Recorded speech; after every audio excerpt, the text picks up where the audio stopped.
Hey, Fitz, come on up. Get you a little closer. Can you take a seat?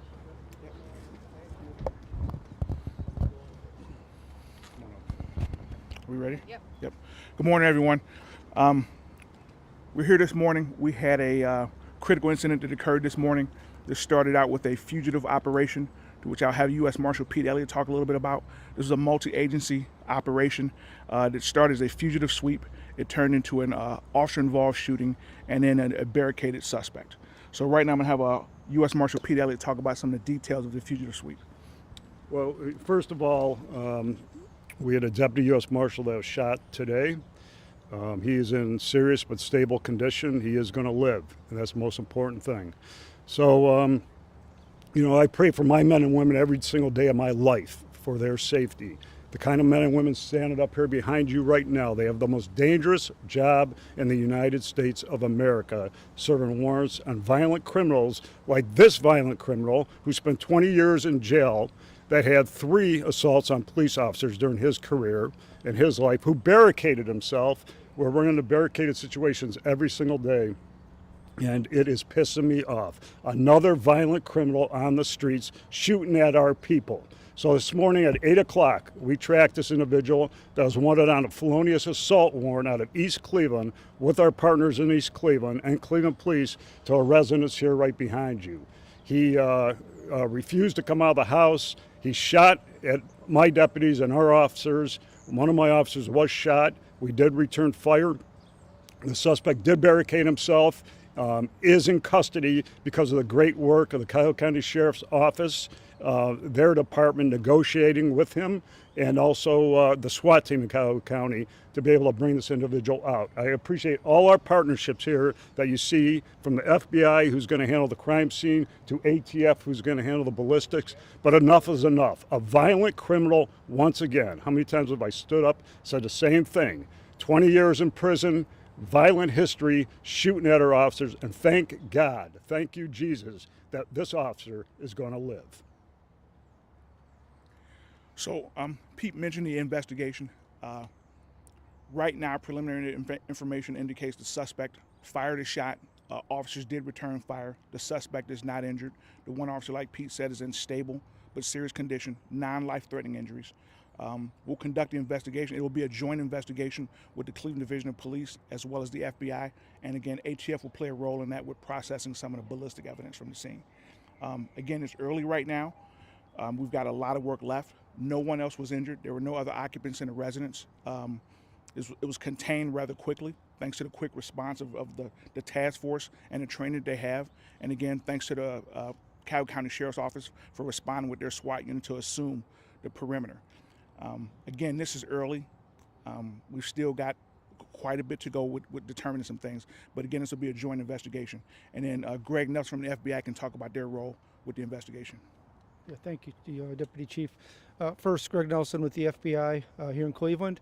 And I have to say to the U.S. Marshal Service, deepest sympathies, and we will do anything we can to make sure that this person is brought to justice. So our role here, is we were notified this morning of a law enforcement involved shooting, is to work side by side with Cleveland Division of Police. We'll work the assault on a federal officer piece. And to what Deputy Chief Pillow said, our evidence response team will do the crime scene.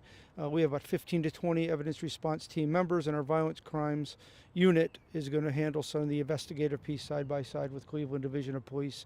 We have another 15 to 20 investigators that will help with that, so we can in neighborhood canvases collect any camera or any type of evidence that we may have.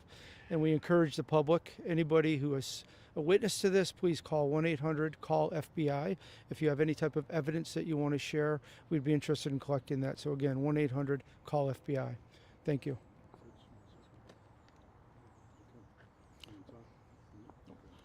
Can you tell us anything at all about the officer that was shot, or the Marshal's task force member that was shot? Well, I'm not going to get into that. He's a warrior. He is a tough individual. He is going to survive.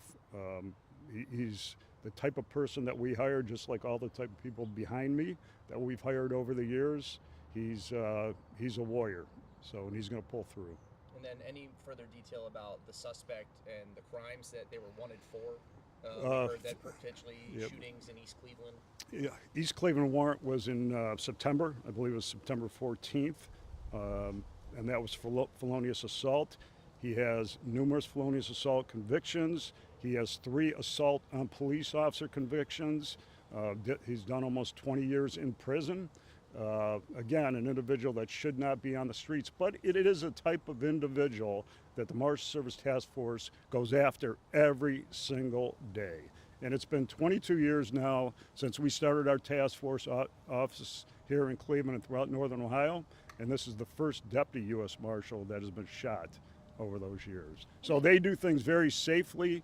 We do things with our partners all the time, but it's getting more violent out there every single day, the amount of shootings against our police officers. Pete, was this just a warrant being served, or Ollie said that it was part of a sweep? No operation. It was a warrant like they do every single day, whether it's in Lorain or Cleveland or in Toledo. It's something we do every single day. So it was I don't want to use the word typical, but another violent warrant trying to take a violent suspect off the streets. And this was the reason this task force was started in 2003, because of Wayne Leon being shot by a fugitive. That's right. And every day in his memory, we go out there and pursue the most dangerous individuals out there. This was started in 2003 in memory of Wayne. Are you willing to share the suspect's name? Not at this point. We'll put that out later. I just walked up and missed a lot. I apologize for that. We were on the next street over. Can you go back and elaborate what you started with? We'll, Yeah. is that okay? We'll get him afterwards. Yeah, we'll get on after this. We'll done with it. Resounding statement, just to end this violence against police officers. We spoke to a council member here who was very upset about this. I have received so many calls within the last hour and a half from so many people in the community. That shows you how much people care about law enforcement.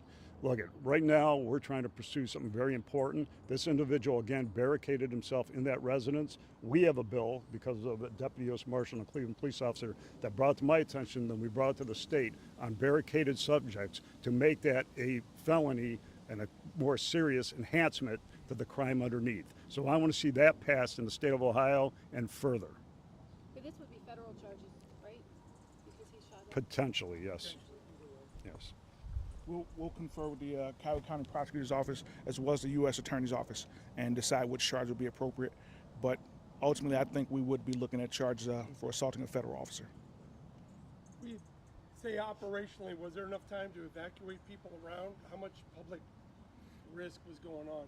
Well, whenever there's a barricaded subject, we bring out, whether it's EMS, the SWAT teams from Cuyahoga County, the city, streets get closed, as you see here, neighbors get evacuated and so on. It's usually a whole day affair. This only lasted, 4 hours, which is not typical. It's typically an all-day affair, but barricaded subjects are an issue for everything and tie up a lot of resources, and also, residents can't go back to their houses. In this instance, because of logistics and where the house was and other vacant properties, we had to only evacuate a few people, and the others we asked to shelter in place in lower portions of their home. So we